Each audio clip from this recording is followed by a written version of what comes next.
Uma boa noite a todos. Boa noite. É muito gostoso estar com vocês. O friozinho tá indo embora, mas ainda não foi embora, né?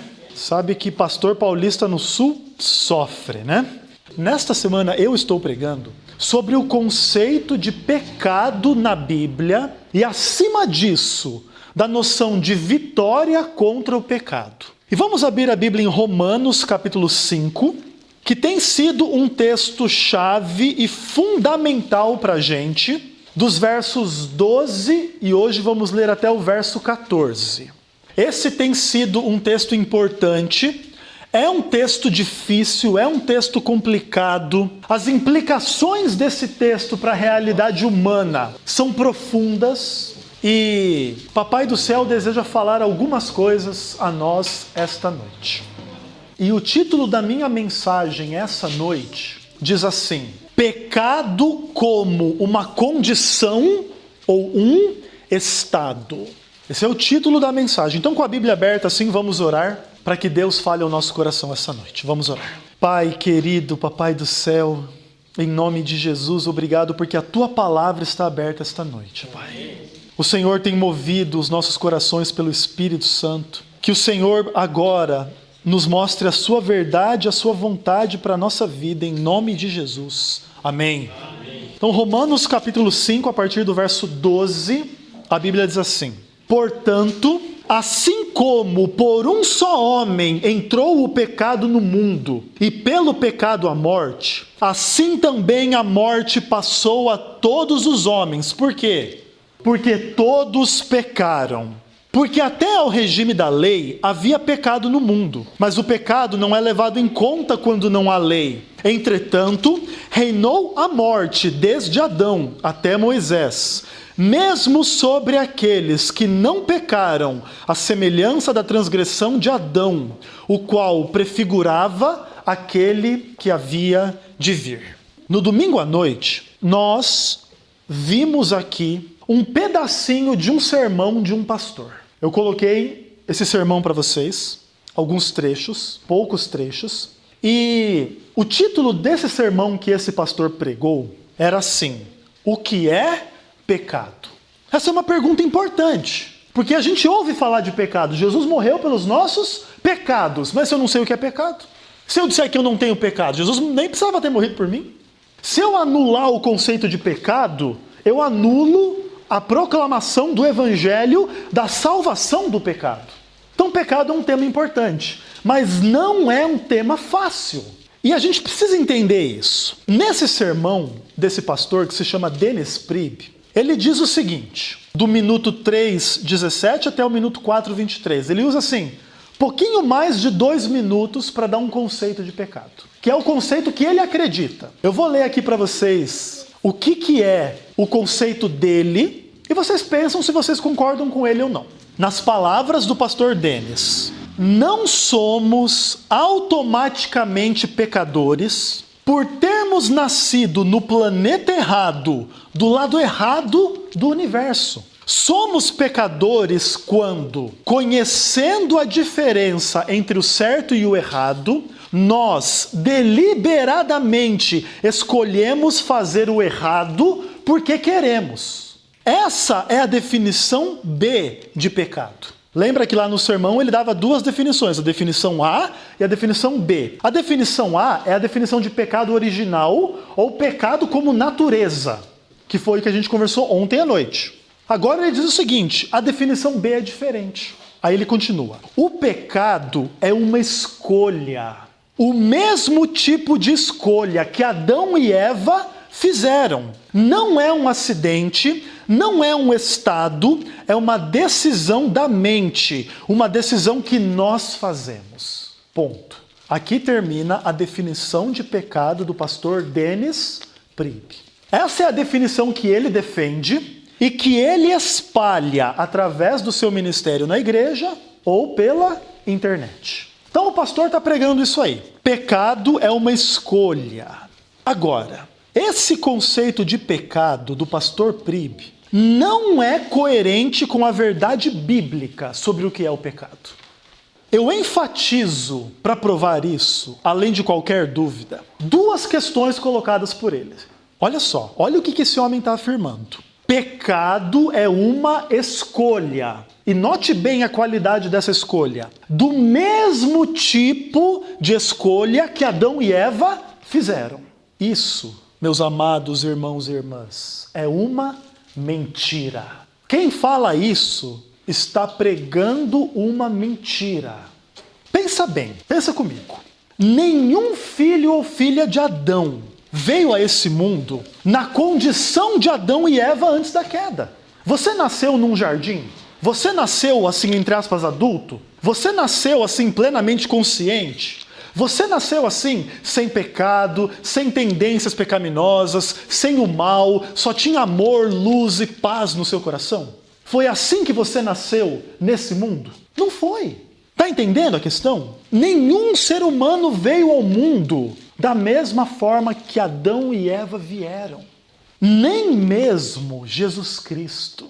Pensa só, Jesus, no seu coração, ele tinha uma natureza moral e espiritual igual a de Adão antes da queda. Por isso que ele é o segundo Adão. Se ele fosse espiritualmente ou moralmente igual a todos os outros, ele seria o Adão de número 5.725.000. Não seria o segundo Adão. Então Jesus está relacionado com Adão. Da mesma forma que Adão foi criado sem pecado, Jesus foi criado sem pecado. Mas tem uma diferença. Quando Adão foi criado, ele não envelhecia, ele não morria. Jesus não. Jesus era um ser humano, entre aspas, normal. Ele envelhecia, morria, tinha fome, tinha sede, sentia dor, sentia cansaço. Todas essas características que chegaram à vida do ser humano depois do pecado. Então nem Jesus veio ao mundo igual Adão e Eva antes da queda.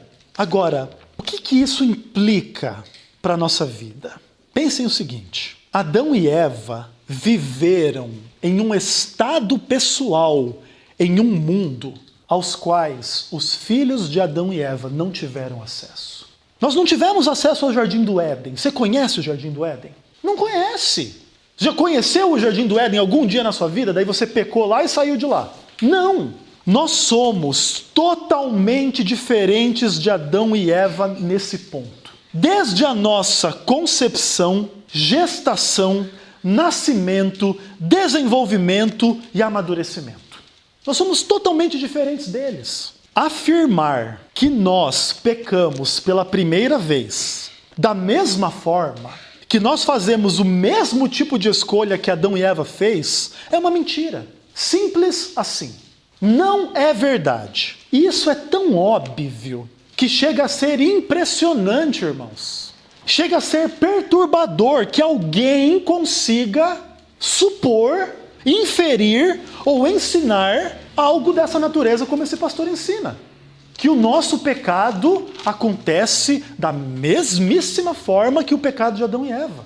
Seria o mesmo que concluir que todos os seres que pecaram alguma vez tiveram a mesma experiência do originador do pecado, do diabo. Lembrem que a gente estudou no sábado de manhã. O pecado não existia. Onde é que o pecado nasceu? O pecado não é obra de Deus. Satanás pecou de uma forma que ninguém mais pecou no universo.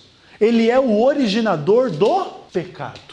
Todos os outros seres que pecaram, pecaram depois, por influência, por maldade, por sedução do diabo. Não pecaram da mesma forma que o diabo. O diabo sim pecou pela primeira vez. E ele que deu luz ao pecado no universo. O pecado, irmãos, é uma característica do diabo. A Bíblia diz que ele vive pecando desde o princípio. A Bíblia diz que quando ele fala mentira, fala do que lhe é próprio, porque ele é mentiroso e pai da mentira. Todos os outros pecadores foram influenciados, enganados, tentados e mortos por ele. Vocês entendem a diferença? Ele pecou, e pelo pecado dele, ele engana, ele tenta, ele mata os seres que admitem o pecado em si mesmos. Olha só, esses seres que pecaram fora o diabo, não foram eles mesmos os originadores do pecado, a partir do nada. Todo mundo que pecou, fora o diabo, pecou por influência do tentador. Isso é importante de vocês entenderem. Olha só, conclusão que a gente chega parcial. Todos os pecadores se tornaram pecadores por obra de um poder externo a eles mesmos. Tem uma serpente aqui na nossa orelha, que não tinha na orelha dele. É diferente, não é a mesma situação. Um poder originado no diabo, essa é a origem do pecado. Mas tem uma outra coisa. Tem uma coisa que eu quero dizer para vocês. O diabo não tem poder de obrigar os outros seres a pecar. Esse poder ele não tem. Mas o que ele tem poder de fazer? De sugerir o pecado. Por exemplo, ele não tem poder de te obrigar a ser um assassino. Mas ele pode dizer para você, vai lá, mata ela, mata ele, enfia uma faca. Entende a questão? Ele não tem poder de obrigar, mas ele tem poder de tentar. É diferente. Agora, mesmo diante do fato de que o diabo não tem poder de obrigar os outros a pecar, de forma que primeiramente o consentimento deve ser vencido, mesmo assim, a fonte do pecado permanece uma e a mesma, é o diabo. Eu estou enfatizando isso para deixar bem claro. Eu não quero que vocês tenham qualquer dúvida a respeito do que eu estou falando aqui. Agora, a coisa começa a ficar complicada. Por quê? Porque nós estudamos aqui no domingo e na segunda-feira um conceito de pecado radical. Pecado como uma herança, algo que a gente herdou dos nossos primeiros pais. E aqui o conceito de pecado já fica mais complicado. E ontem a gente estudou o conceito de pecado como uma lei presente na natureza humana, na carne humana. Esses dois conceitos de pecado, como algo que é uma herança e é uma lei na natureza, eles conduzem a discussão do conceito de pecado para um campo mais complicado. E toda essa complicação gira em torno, então, da hereditariedade do pecado. A gente fez um sermão inteiro aqui só sobre isso. E do pecado como uma lei na natureza humana, que é o quê? É esse egoísmo que o ser humano tem. É essa falta de amor perfeito que o ser humano tem. É isso que é o pecado na nossa natureza. É assim que ele se manifesta. Agora, para deixar claro com todas as letras e palavras, que o conceito do pastor Dennis Priebe esteja errado, é algo explicitamente declarado na Bíblia. Lembra do texto que a gente leu em Romanos 5. A morte reinou desde Adão até Moisés, mesmo sobre aqueles que não pecaram à semelhança da transgressão de Adão. Pastor Dennis Priebe diz assim, pecado é uma escolha igualzinha Adão e Eva fizeram no Jardim do Éden. Mas Paulo diz assim, a morte reinou desde Adão até Moisés, mesmo sobre aqueles que não pecaram igualzinho Adão pecou. Pastor Dennis Priebe diz uma coisa, Paulo, inspirado por Deus, diz outra coisa. Em quem que você acredita? Essa é uma escolha importante. Tem muita gente aí acreditando em pastor e deixando a palavra de Deus de lado. A Bíblia fala claramente de pessoas que pecaram não à semelhança da transgressão de Adão. Se eu disser que todo pecado é uma escolha do mesmo tipo que a escolha de Adão, não faz nenhum sentido falar daqueles que pecaram, mas não igualzinho a Adão. Essa foi a primeira questão. Agora eu queria falar de uma segunda questão. Pastor Dennis Priebe fala assim, pecado não é um estado. É o que ele diz. Mas vamos avaliar isso aí à luz da própria palavra de Deus. Abre a sua Bíblia em Gênesis capítulo 6. Vamos para o comecinho da Bíblia e a palavra de Deus vai nos conduzir a algumas verdades interessantes e importantes. Capítulo 6, verso 5.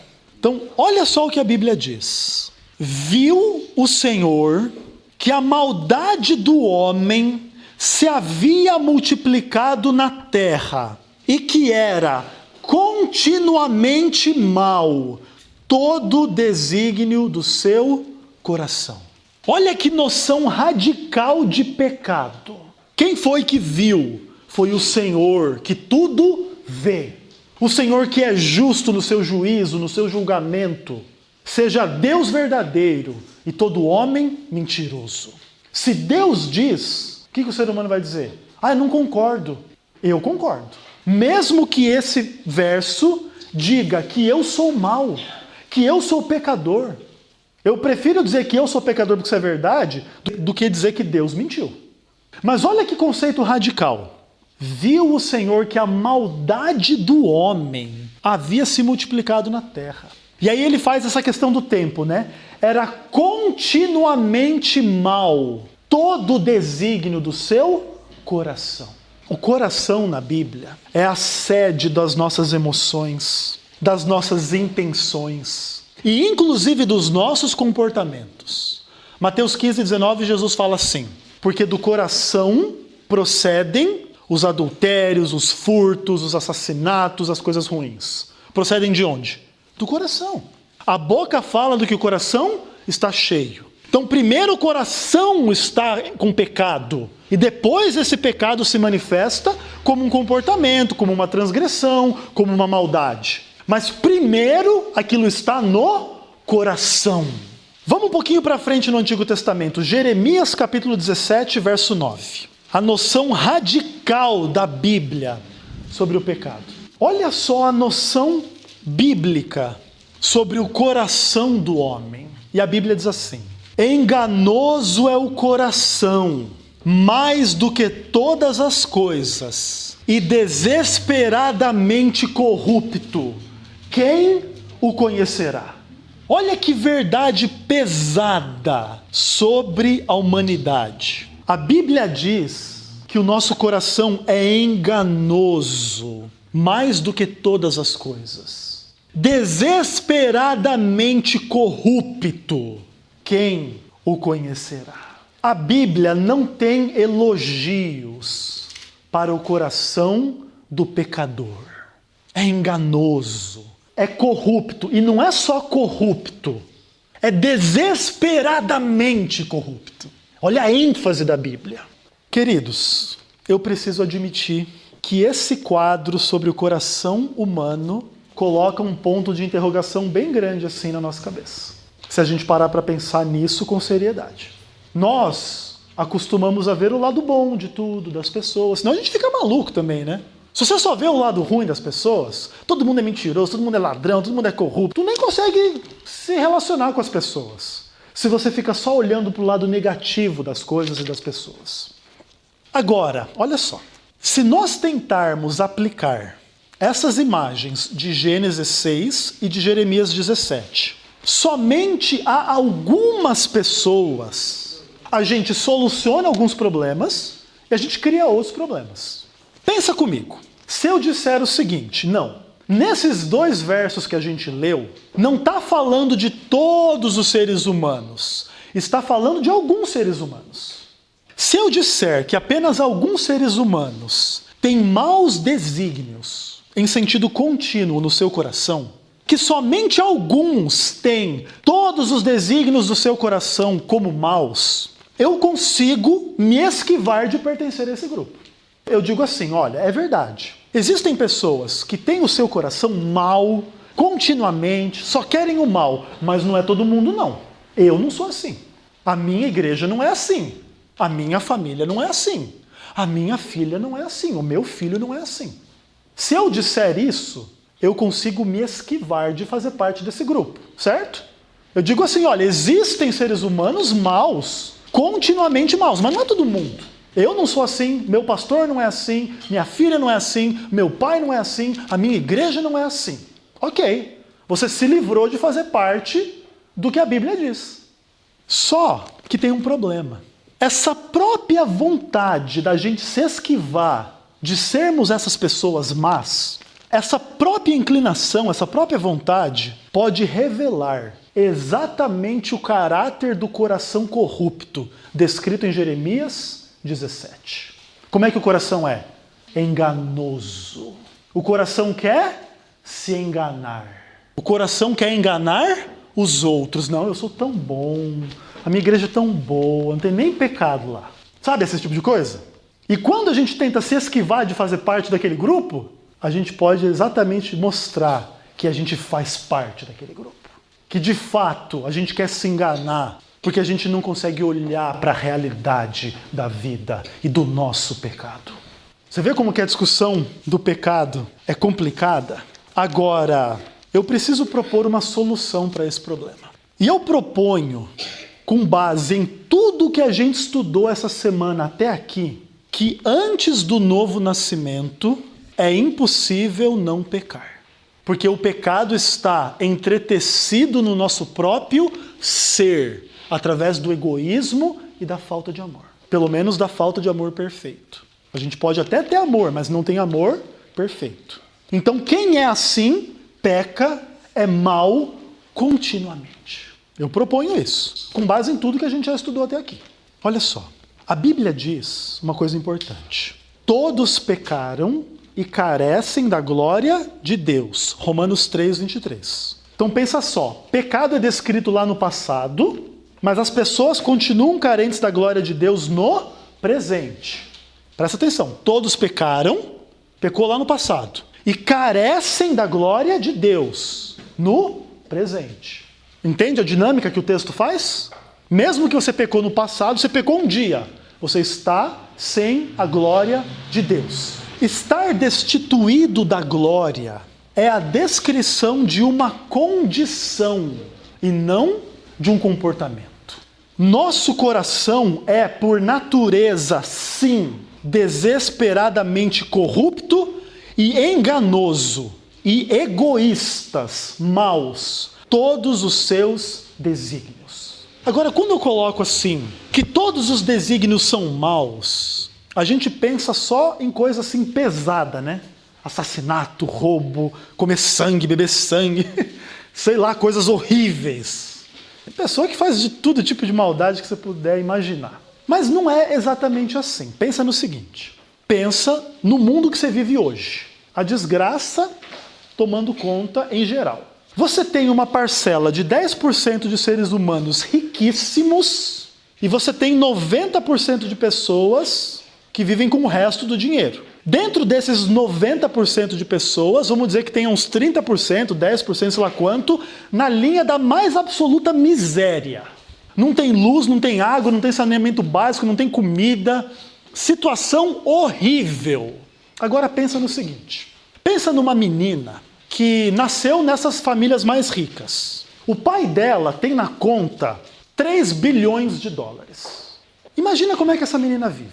Não quer dizer que a futilidade toda é aquele mal assim terrível, sabe? Mas imagina que essa menina, numa balada, numa festa, num jantar, gasta aquilo que poderia ser usado para alimentar famílias inteiras. Numa bobagem, num carro, num celular. Ai, papai, eu quero comprar um celular de ouro, porque as minhas amigas estão tendo celulares de ouro, custa $1 milhão, pode ser, compre 2, filha. Agora entenda, a pessoa que vive pro dinheiro, pro que é fútil e etc., ela é má continuamente. Mas ela não é má naquele sentido que a gente possa imaginar. Ela é assim porque ela faz rituais satânicos e bebe sangue e odeia todas as pessoas. Não. É simplesmente egoísta, simplesmente ela é fútil, simplesmente ela não tem noção da vida.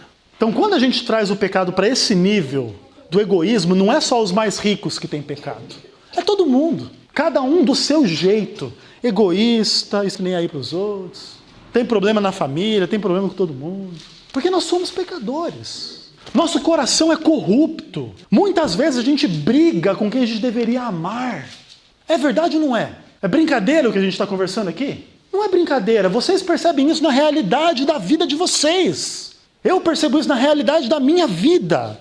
Mas eu quero dizer uma coisa para vocês. Toda essa condição egoísta, pecaminosa e etc., que é natural no ser humano, ela explica por que é que Deus nos enviou uma mensagem de salvação. Não é brincadeira a mensagem da salvação. A mensagem da salvação, ela encaixa exatamente na nossa necessidade. E por que a gente tem necessidade de salvação? Porque somos pecadores. E todos nós somos. É por isso que tem salvação. Sem pecado não precisa de cruz. Mas quem tem pecado só pode ser salvo através da cruz. Onde Jesus paga todo o pecado. Está entendendo a questão? Agora, pelo Espírito Santo, que é enviado do céu, o Evangelho é pregado.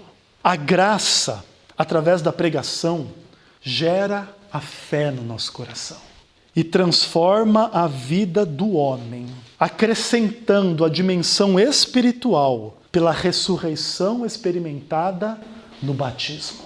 Você acha que batismo é brincadeira? A Bíblia diz: todos vós que foram batizados em Cristo, de Cristo vos revestistes. É uma ressurreição espiritual. Sem essa ressurreição, esse novo nascimento, essa experiência com Deus, você sempre estará morto em delito e pecado. Mas quando você ressuscita espiritualmente, chega o reino de Deus na sua alma. Isso é muito interessante, porque agora o ser humano, ele vai amar, ele vai perdoar, ele vai levar um tapa numa face, ele vai oferecer a outra face, ele vai ser fiel, ele não vai ser egoísta, ele vai sustentar o ministério do evangelho, ele vai ser fiel no dízimo, nas ofertas, ele vai ter carinho pelas pessoas, ele vai ter preocupação pelas pessoas, ele vai orar, ele vai amar a Deus, louvar a Deus. Mas surge a pergunta: então, quando essa ressurreição espiritual ocorre, a pessoa verdadeiramente convertida deixa de estar em um estado, em uma condição de pecado ou pecaminosa? Essa é a pergunta. Mas aqui surge a resposta que quase ninguém ou ninguém gosta de ouvir. Quer saber a resposta? Olha só, nós já entendemos, por nós mesmos, todo mundo pecador, todo mundo faz errado. Agora tem uma salvação, e a salvação nos alcança, nós somos batizados. Essa condição pecaminosa, esse estado de pecado do coração, ele é eliminado, ele deixa de existir. E agora vem a resposta que ninguém gosta de ouvir: sim e não. Ah, Ezequiel.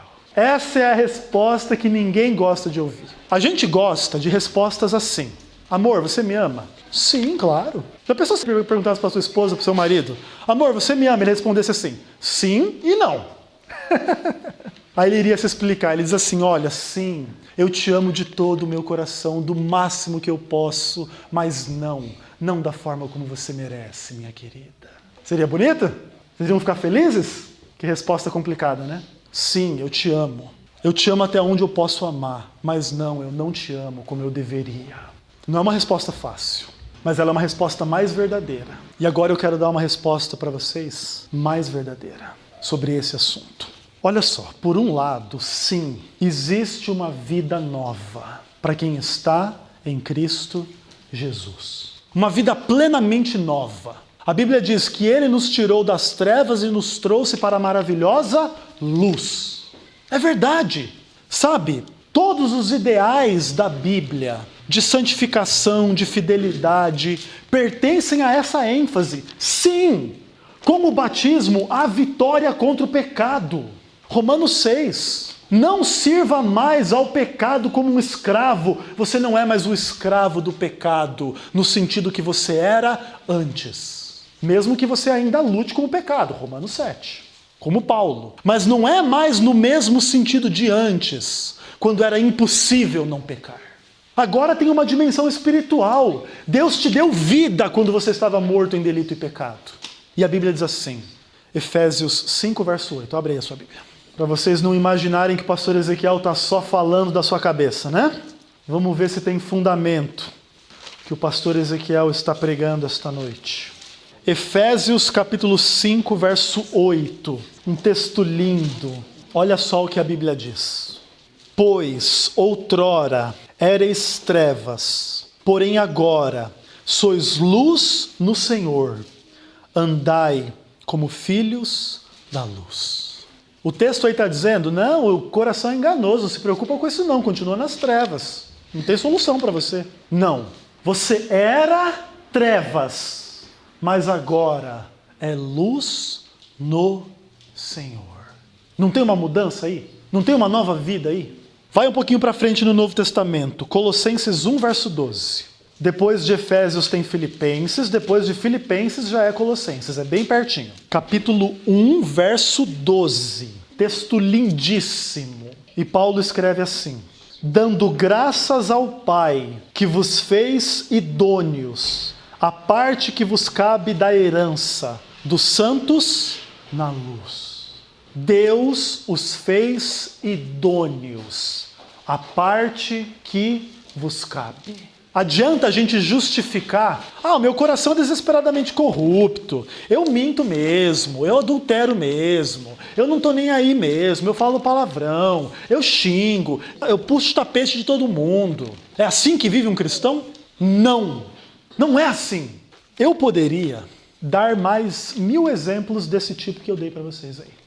A Bíblia dizendo que nós temos que andar em novidade de vida, um novo coração, uma nova mente, a mente de Cristo, fidelidade aos mandamentos de Deus e etc. Eu poderia citar o Antigo Testamento, o Novo Testamento, 1000 passagens da Bíblia sobre a transformação que a graça de Deus realiza no ser humano pecador, que tem um coração desesperadamente corrupto, cujos desígnios são maus continuamente. Eu poderia mostrar muito disso para vocês. Agora, eu preciso ser honesto com vocês. Existe uma dimensão da resposta à pergunta que eu fiz que, infelizmente, ainda a gente tem que responder não.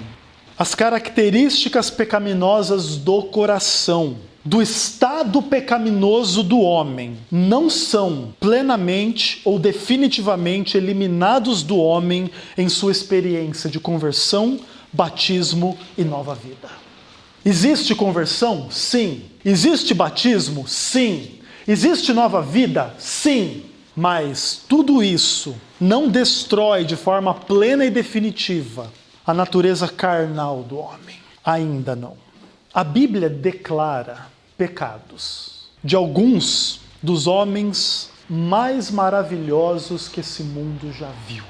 Os discípulos conheceram Jesus, viram tudo que Jesus fez, Jesus morreu, ressuscitou e foi conversar com eles. E Jesus ressurreto conversa com cada um e diz assim: olha, vocês fiquem em Jerusalém e esperem serem revestidos de poder. Atos capítulo 1. A Bíblia diz que eles ficaram lá e tal, até que desceu línguas de fogo e encheu aquelas pessoas. E elas falavam novas línguas, elas pregaram. É o que a gente chama de batismo no Espírito Santo. Chuva temporã. Chuva do Espírito Santo. E esses homens cheios do Espírito Santo. Homens fantásticos. Mas a Bíblia declara que mesmo depois dessa experiência, os homens pecaram. Pedro peca em Gálatas capítulo 2, versos 11 a 21. Pedro está comendo lá com os gentios e chegam alguns judeus. O que Pedro faz? Finge que não estava comendo com ninguém, que não estava se contaminando com os gentios. É um hipócrita. E o que Paulo faz com ele? Como é que é, Pedro? O que você está fazendo, Pedro? Você é judeu, vive como gentil, e agora quer que o gentil viva como judeu? Paulo repreende Pedro, pecador Pedro, mesmo tendo sido batizado no Espírito Santo, convertido, novo coração, novo nascimento. Mas Paulo era santinho, porque ele brigou com o outro, né? Paulo peca em Romanos capítulo 7, versos 14 a 25.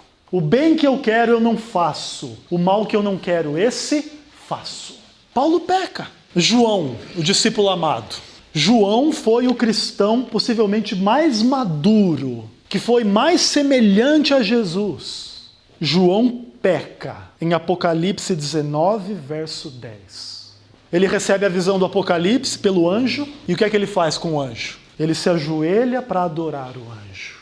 E o anjo diz assim: vê, não faças isso, eu sou o conservo teu, adora a Deus. João peca. Tiago peca. Em Tiago 3, verso 2, ele diz assim: todos nós tropeçamos em muitas coisas.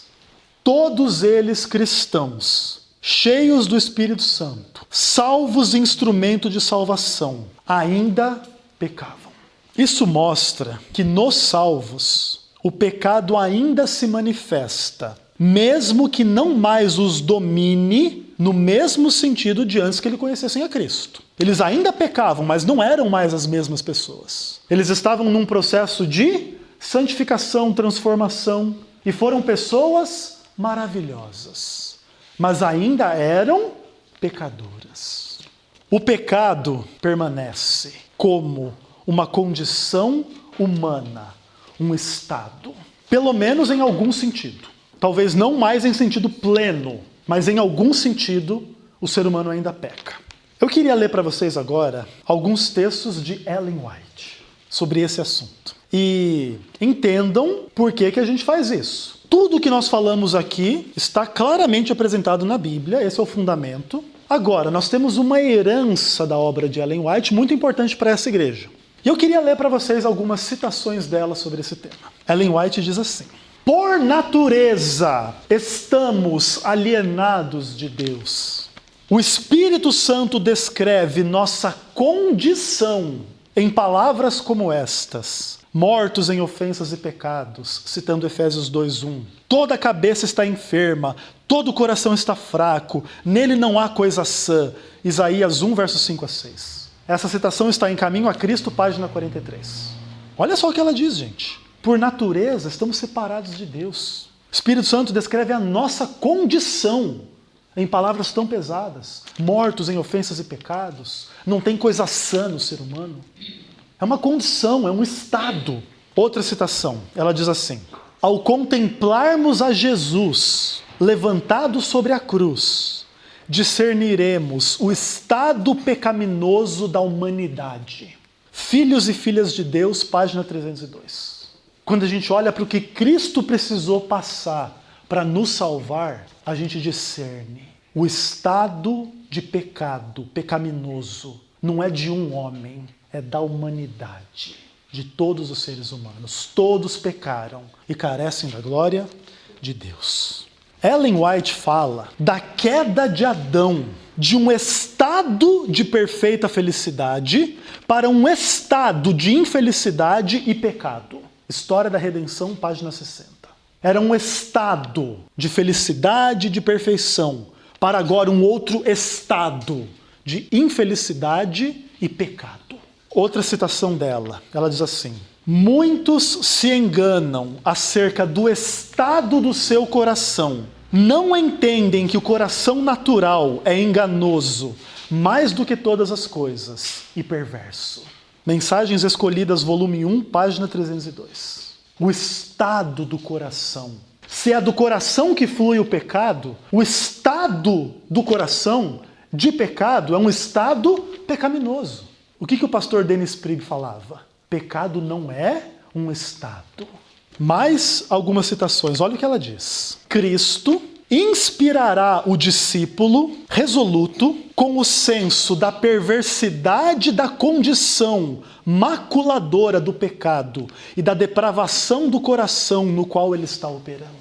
Cristo vai operar na sua vida, mas ele vai te dar um senso, uma noção da perversidade da condição do pecado na sua vida, da depravação do seu coração, no qual ele quer trabalhar. Para que Jesus trabalhe no seu coração para você perdoar alguém, para você amar alguém, para você abandonar uma transgressão, ele precisa revelar para você a condição de pecado que macula a sua vida.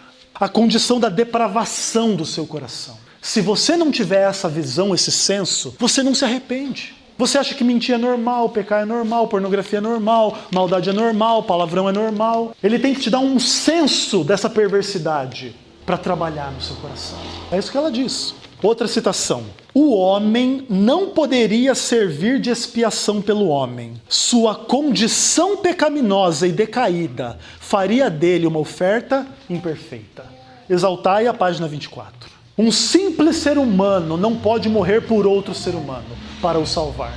Porque um simples ser humano vive numa condição pecaminosa. É por isso que para nos salvar veio ao mundo uma pessoa que viveu numa condição sem pecado. Jesus Cristo. E foi ele que morreu para nos salvar. E ele não era meramente um homem, ele era Deus que se fez carne. É diferente. Última citação. Caso sejam devidamente instruídas, crianças bem tenras, bem jovens, podem ter ideias corretas quanto ao seu estado de pecadores e ao caminho da salvação por meio de Cristo. Testemunhos Seletos, volume 1, páginas 150 e 151. Crianças bem jovens são capazes de discernir o estado pecaminoso para poderem aceitar a Cristo como Salvador. Claro que existe espaço para a gente entender o que é criança bem jovem, né? Mas em outros textos ela coloca como por volta de 8, 9, 10 anos. Não antes disso. Por isso que a gente não batiza criança antes dessa idade. A salvação ou a perdição das crianças de 8 anos para baixo pertence a Deus, como a salvação ou a perdição de qualquer pessoa com mais de 7 anos. A gente não pode dizer qual adulto está salvo ou perdido, a gente não pode dizer qual criança está salva ou perdida. Isso pertence a Deus, que salvou. É Ele que sabe. Ninguém mais sabe. Deus não nos fez juízes da salvação de ninguém. A gente pode ter a impressão que Davi foi salvo, mas vai saber. A gente pode ter a impressão que Nabucodonosor se perdeu, mas quem vai saber? Só Deus sabe. Esses exemplos que eu coloquei para vocês são exemplos claros, irrefutáveis, de que o conceito de pecado na Bíblia e em Ellen White envolve a descrição de um estado, uma condição, não apenas de comportamentos isolados, de transgressão à semelhança da transgressão de Adão e Eva no jardim do Éden. Comportamento de pecado surge de um coração em estado de pecado. E esse próprio comportamento continua a fortalecer o próprio estado de pecado. É um ciclo vicioso. Entenda o seguinte: no seu coração tem mentira. Aí você vai lá e mente. Essa sua mentira que você fala fortalece a mentira no seu coração. E você mente mais. E você é fortalecido mais. E mente mais e é fortalecido mais. Entende como é que funciona? Do coração para a vida, da vida para o coração, do coração para a vida, da vida para o coração. É para destruir esse processo que Jesus ergueu uma cruz. É para destruir esse processo. Para que quem tem mentira no seu coração ou na sua vida se arrependa. E se arrependendo, nasça de novo e seja honesto, verdadeira, fiel aos mandamentos de Deus. Isso em relação à mentira, isso em relação ao sábado, ao sexo, ao dinheiro, a não matar, a não roubar, a não cobiçar, etc. e etc. É por isso que pecadores são descritos na Bíblia como aqueles que guardam os mandamentos de Deus e têm fé em Jesus. E ali está uma descrição do povo adventista do sétimo dia. Agora, tomem muito cuidado de se identificarem como aqueles que guardam os mandamentos. Estão cheios de mentira, vaidade, fofoca, falta de amor, falta de fé. Tomem muito cuidado com se identificar, eu guardo os mandamentos de Deus. Vamos conversar mais de perto sobre isso. A questão não é tão simples como a gente gostaria. Nós permanecemos pecadores. E quem é que guarda os mandamentos de Deus? É quem assume que não guarda. A primeira condição. Quando eu digo para Deus assim, Senhor, me perdoa porque nesse sábado eu pensei besteira, Pai. Pensei em dinheiro, fiquei só dormindo, não fiz nada. Não santifiquei esse sábado. A Bíblia diz, se confessamos os nossos pecados, Ele é fiel e justo, e Ele nos perdoa.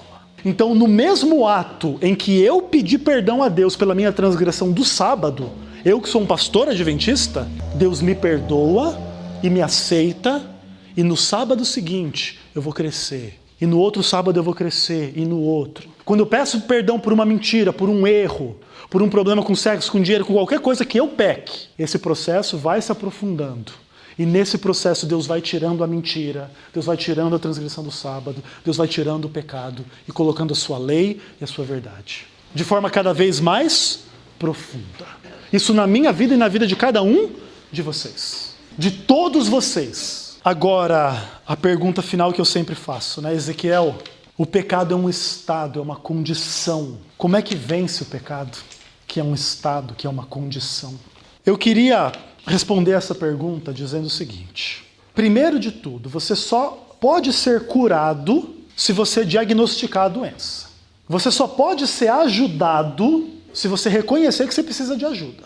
Se você tem um coração enganoso, que não quer enxergar o seu próprio pecado, o seu estado de pecado, não tem como te ajudar. Essa é uma coisa sua, você tem que olhar. Lembra do que Ellen White diz?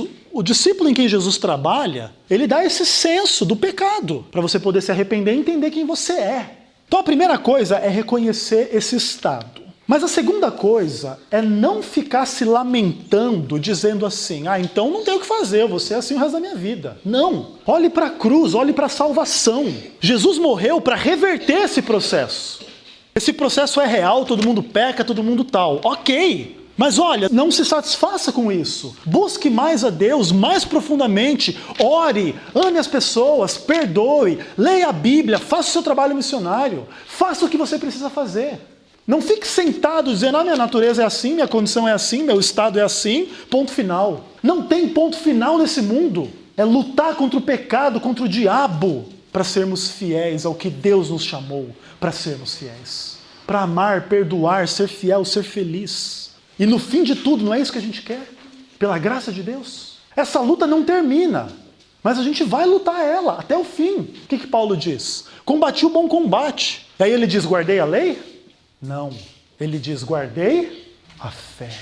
Guarde a fé. Tenha fé no que Jesus fez por você. Pecador, pecadora. Essa mudança de orientação daquilo que só é pecado para aquilo que agora é luta contra o pecado, não exclui definitivamente o estado ou a condição pecaminosa do nosso coração, mas nos torna guerreiros contra o mal. Nós temos que guerrear, irmãos, contra o mal.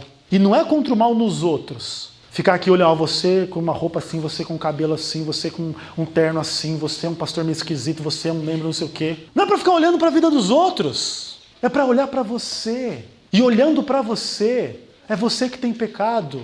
E se você olhar que é você que tem pecado, peça perdão. E você vai sair daqui perdoado, perdoada. É isso que importa. Como Paulo, a gente cai. Mas a gente não cai porque a gente quer. A condição pecaminosa permanece, mas a gente não desiste de Cristo. A gente ora, a gente tem fé, a gente estuda a Bíblia, a gente busca praticar o bem. E essa é uma nova condição. Não é mais para servir o pecado como escravo, mesmo que a gente continue pecador. Pastor Dennis Priebe, aqueles que lhe seguem, não entendem isso. Eles querem um evangelho mais fácil. Não, pecado é só uma escolha, não estou escolhendo pecar, estou sem pecado. É tão simples, né? Pecado é igual Adão e Eva fizeram. Mas você nunca foi Adão e Eva, né? Fomos concebidos em pecado, nascemos em pecado, vivemos em pecado, até que a fé ressuscite a gente. E agora que a fé ressuscitou a gente continua tendo pecado, mas não da mesma forma. A gente odeia os nossos pecados. E você, odeia os seus pecados? Odeia a mentira, odeia a vaidade, odeia o orgulho, odeia a fofoca? Nós vamos orar a Deus. Nós vamos buscar a Deus perdão por essa condição, por esse estado, pelo pecado. Vamos orar.